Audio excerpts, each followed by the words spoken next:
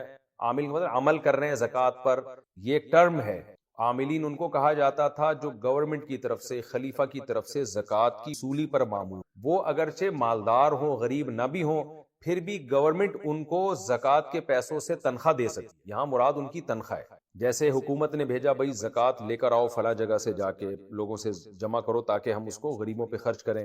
تو جو گورنمنٹ کے ملازمین جائیں گے تو گورنمنٹ انہی زکوٰۃ کے پیسوں سے ان کی تنخواہیں بھی دے سکتی ہے. یہ مطلب ہے اس آیت کا. یہ مطلب نہیں ہے کہ یہ عاملین ادھر ادھر سے جا کے زکوٰۃیں اکٹھا شروع اپنی جیب میں ڈالنا شروع. والمؤلفۃ قلوبہم.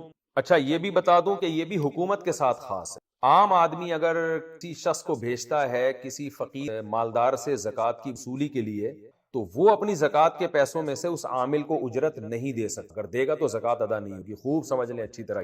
تو ایک عام آدمی کے لیے جائز نہیں ہے. صرف گورنمنٹ کو یہ حق حاصل ہے کہ وہ ان زکوٰۃ کے پیسوں سے ان عاملین کی تنخواہیں دے سکتے. والمؤلفۃ قلوبہم. اللہ کہتے ہیں اسی طرح زکوٰۃ ان کا بھی حق ہے، یا صدقات واجبہ ان کا بھی حق ہے جو مؤلفۃ القلوب ہیں، یہ بھی ٹرم ایک استعمال ہوتی ہے۔ ہوا یہ تھا کہ رسول اللہ صلی اللہ علیہ وسلم کے دور میں بہت سے عرب کے سردار ایسے تھے جو اسلام کے بہت قریب تھے، تو آپ نے ان کا دل رکھنے کے لیے ان کو ہدیے، ان کا اکرام کیا، کیونکہ عزت دار لوگ جو ہوتے تھے نا، وہ پہلے بھی وہ تلوار کے زور سے یا آپ ان کو نیچا دکھانے کی کوشش کریں، اس سے وہ نہیں مانتے تھے۔ تو ان کو نبی صلی اللہ علیہ وسلم نے عزت دی، رسپیکٹ دی، کیونکہ ہمیشہ سے وہ اسی عزت کے عادی تھے۔ ان کا اکرام کیا، ان کو آپ نے پیسے دیے، ہدیے دیے، تو اس سے وہ اسلام کے قریب آ گئے اور وہ مسلمان ہو گئے۔ اسی طرح کچھ ایسے لوگ بھی تھے جو ایمان لائے تھے لیکن ایمان میں مضبوط نہیں تھے، جیسے کہ بعد میں بہت سے لوگ ایمان لائے ہیں، قرآن کہتا ہے ان کا ایمان ان لوگوں کی طرح نہیں ہے جو پہلے ایمان لے کر۔ ان کے بارے میں ڈر یہ تھا کہ ان کا اگر اکرام نہ کیا گیا تو یہ بدگمان نہ ہو جائے۔ صلی اللہ علیہ وسلم نے ان کا بھی اکرام کیا۔ تو پہلے زکوٰۃ کے مستحقین میں یہ لوگ بھی شامل تھے جن کو المؤلفۃ القلوب کہا جاتا تھا،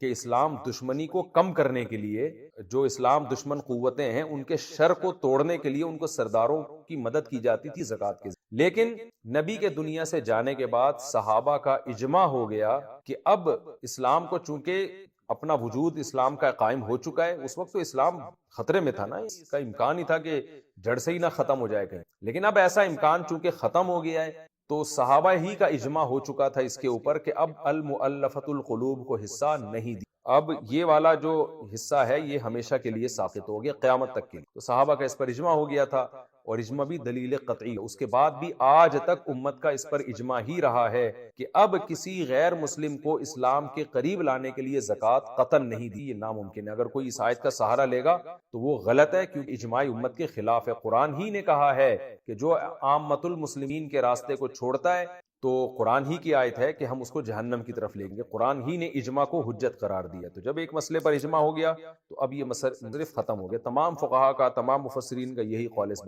کہ المؤلفۃ القلوب والا جو حصہ تھا وہ ہمیشہ کے لیے ساقط ہے۔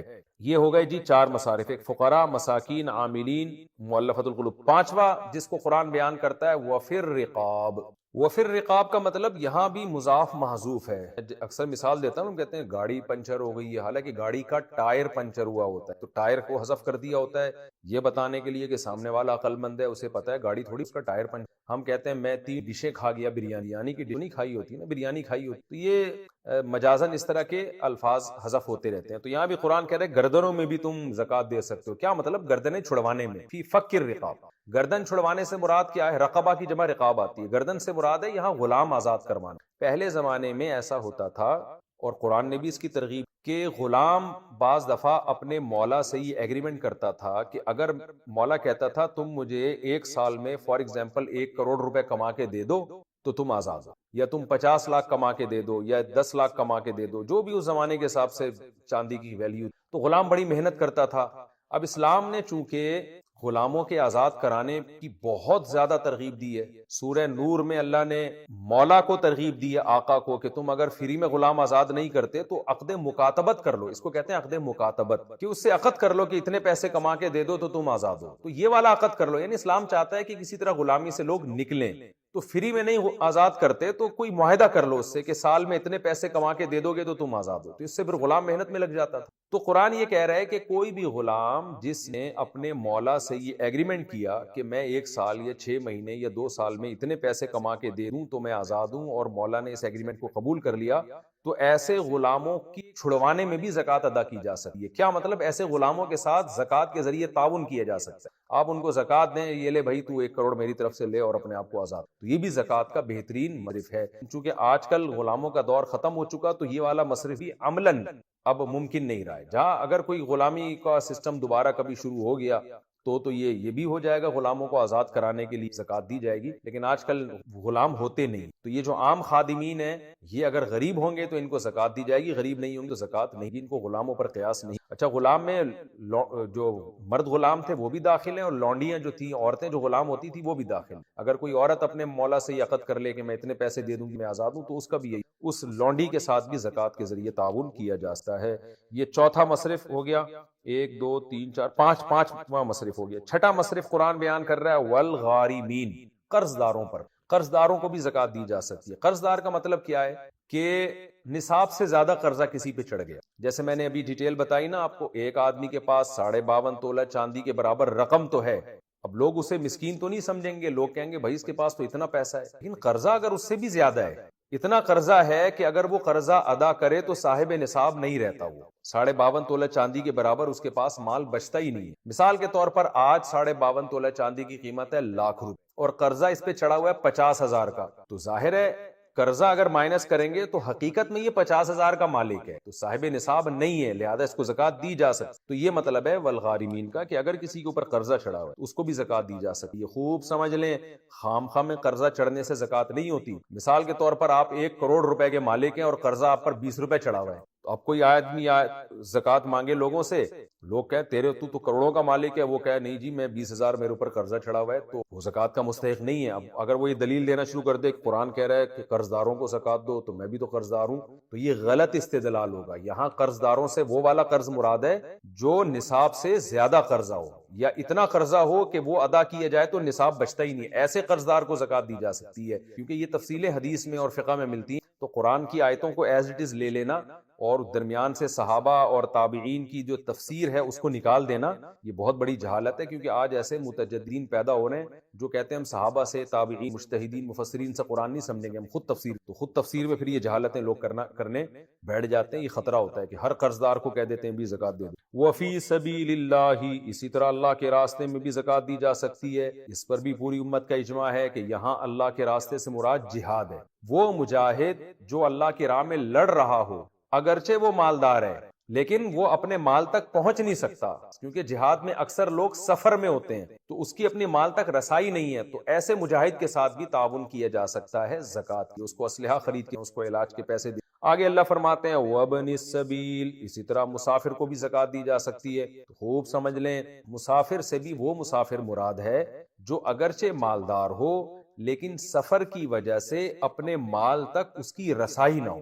وہ مسافر جو ڈیبٹ کارڈ یا ATM کارڈ لے کے گھوم رہا ہے اور جب چاہے بینک سے پیسے نکال سکتا ہے، اس مسافر کو زکوٰۃ دینا جائز نہیں ہے۔ یہ بھی میں آپ اس لیے عرض کر رہا ہوں کہ اس پر بھی پوری امت کا اجماع ہے کہ یہاں مسافر سے ہر مسافر مراد نہیں ہے، کیونکہ اس آیت کا بھی لوگ غلط استعمال کر سکتے۔ ایک آدمی کراچی سے سفر کر کے اسلام آباد گیا 2 دن کے لیے، کراچی میں بحریہ ٹاؤن میں 25-30 پلاٹ پڑے ہوئے ہیں اس کے اور کروڑوں روپے بینک میں پڑا ہوا ہے، اور وہ وہاں جا کے زکوٰۃ مانگ رہا ہے، اور لوگ کہہ رہے ہیں کہ تو کروڑ پتی آدمی ہے، تو وہ آیت پیش کرے، قرآن کہہ رہے جی مسافر کو بھی زکوٰۃ دی جائے، میں تو مسافر ہوں، دیکھو میں 4 کے بجائے 2 فرض پڑھ رہا ہوں، تو یہ بھی غلط استدلال ہو، کیونکہ یہاں مسافر سے پوری امت کا اجماع ہے۔ بہت سی آیتوں کی تفسیر اجماع کرتا ہے، صحابہ کرتے ہیں، تابعین کرتے ہیں، فقہا کرتے ہیں۔ اس تفصیل کے بغیر اگر آپ قرآن کو لیں گے تو آپ گمراہ ہو جائیں گے۔ تو خوب سمجھ لیں، وہ والا مسافر جو سفر کی وجہ سے اپنے گھر سے اتنا دور ہو کہ اس کی اپنے مال تک رسائی ممکن ہی نہ ہو، منگوا ہی نہ سکتا ہو پیسہ۔ پہلے زمانے میں ایسا ہوتا تھا، اب نہیں ہوتا۔